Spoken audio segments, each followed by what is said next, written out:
nous entamons Regard croisé. Ce soir, nous irons tour à tour en Tanzanie, au Ghana, en RDC et puis au Togo. David Djagbavi, togosite.com est déjà avec nous. Bonsoir David. Bonsoir Samuel. Yohannes Sakoli, republicoftogo.com. Bonsoir Yohannes. Oui, bonsoir Samuel, bonsoir à tous les téléspectateurs et téléspectatrices qui nous suivent de par le monde. Oui. Docteur David Iou, bonsoir docteur. Bonsoir à tout le monde, bonsoir à mon ami Samuel. avec un beau sourire. Tanzanie que nous débutons.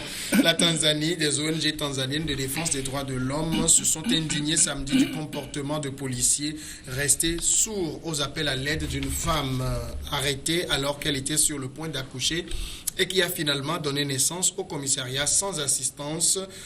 Amina Raphaël Mbunda, c'est le nom de cette femme, 26 ans, avait été arrêtée dans la nuit du 2 au 3 juin à son domicile dans le district de Kilombero en province de Morogoro par la police qui était à la recherche de son mari soupçonné d'avoir acheté un livre volé.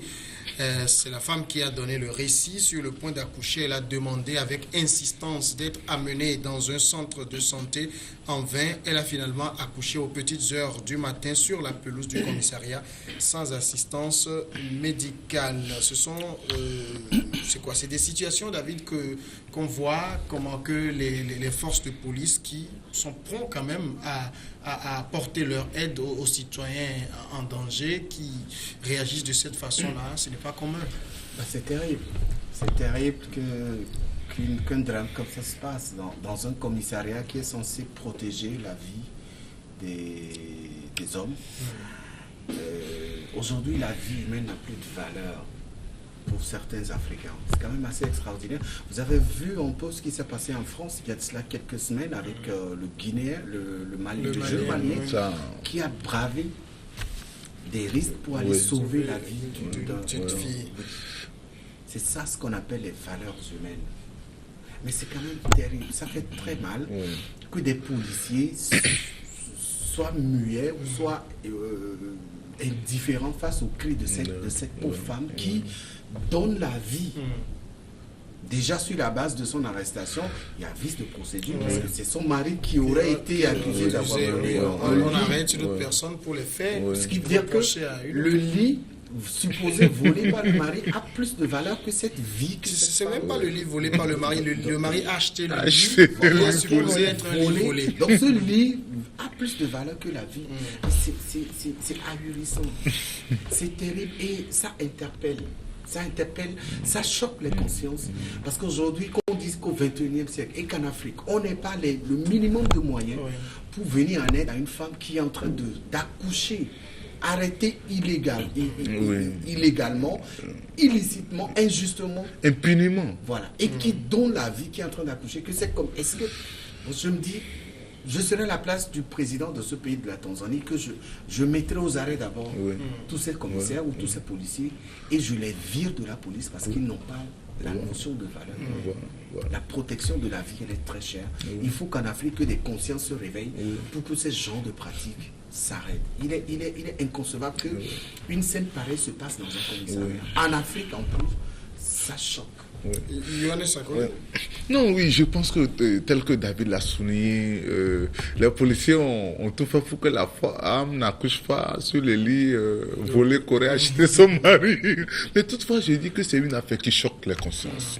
Qu'aujourd'hui, qu'on empêche, d'accord, une femme de jouir de ses droits et aussi ce bébé là qui va être accouché. Moi je pense que vraiment nos amis policiers tanzaniens ont vraiment exagéré.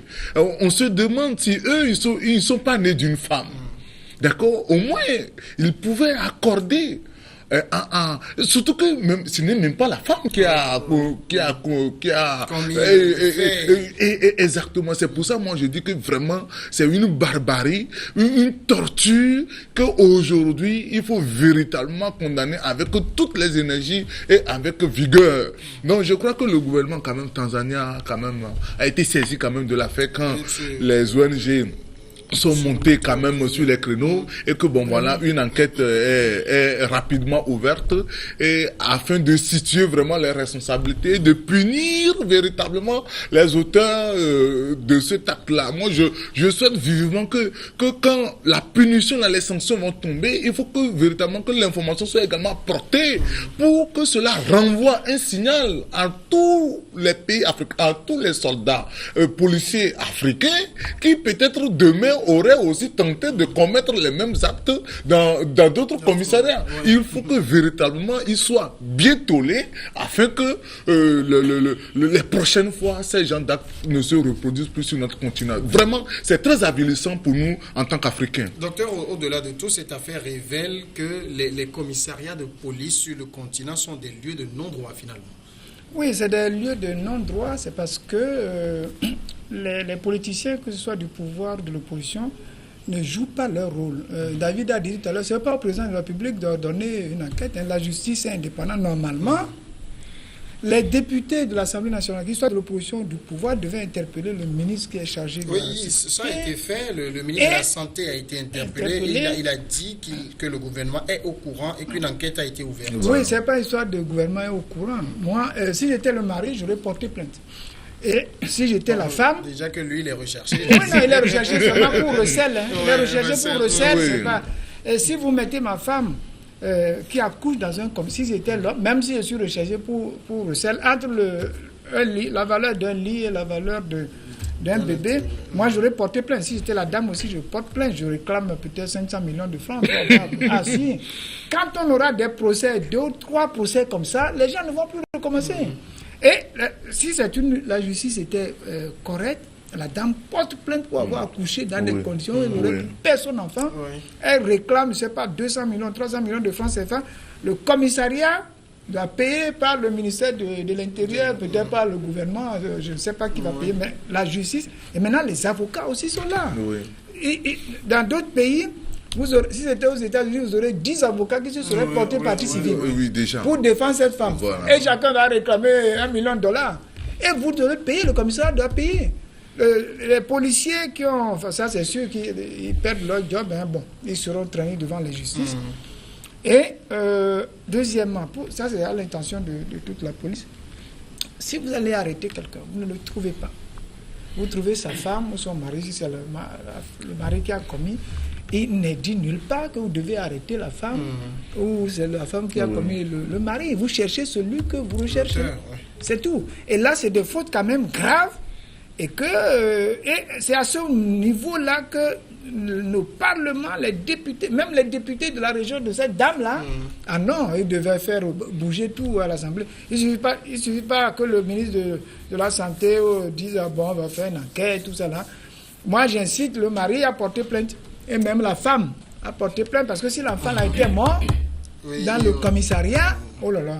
Mais moi, ce qui m'agace, c'est que c'est pour une affaire banale. C'est-à-dire qu'on dit un lit volé qu'on a acheté. Banal, mais il y a recel.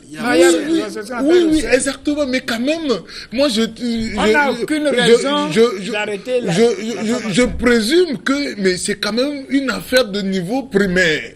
D'accord, on nous aurait dit que le monsieur a quand même a détourné tel nombre de millions et tout ça pour quand même on pouvait comprendre. C'est pas sa femme qui devait arrêter. Exactement, mais pour une affaire, pour une affaire aussi banale qu'on empêche qu'on embrigade la femme et qu'on la contraint à accoucher dans la cour du commissariat, mais je pense que vraiment c'est avilissant et ahurissant que ces messages-là viennent de notre continent africain.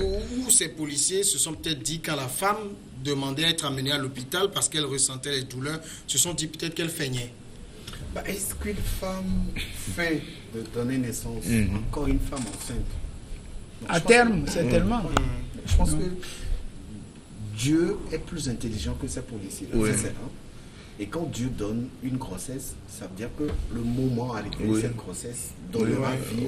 Voilà. Donc une femme enceinte ne peut jamais se prévaloir de ce droit-là. On va chercher à... Moi, je parle ici de les capacités de cette police-là, de ce pays-là.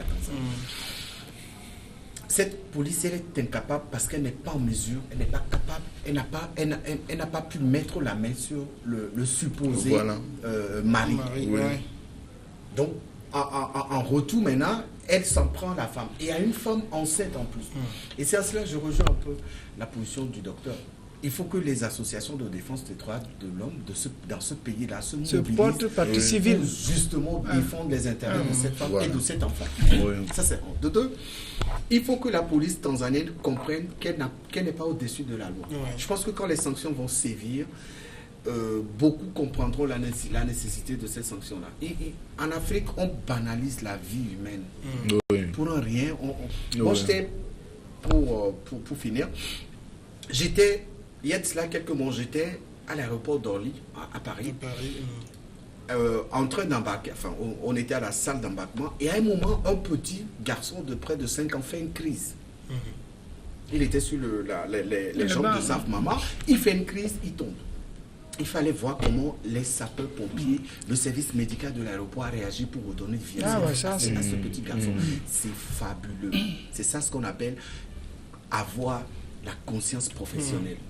Ces policiers, franchement, ils ont dépassé la frontière de l'immoral. Et ça fait très mal que des choses se passent comme ça. Docteur Iou, c'est un cas atypique, mais je reviens sur le fait, vous savez, les corps habillés sur le continent se prennent pour les demi-dieux finalement. Non, c'est parce qu'il n'y a pas de sanction. Normalement, est-ce que ces policiers ont été suspendus? Ils devaient être suspendus automatiquement. Bon, le chef de la police n'en a rien dit. Il a juste dit que des sanctions vont être prises. Non, ils devaient être suspendus en attendant que l'enquête est court. Alors, pour revenir à ce qu'il a dit, j'ai un compatriote qui vit en Hollande où j'étais, qui est enseignant dans une école primaire et il y a une grève.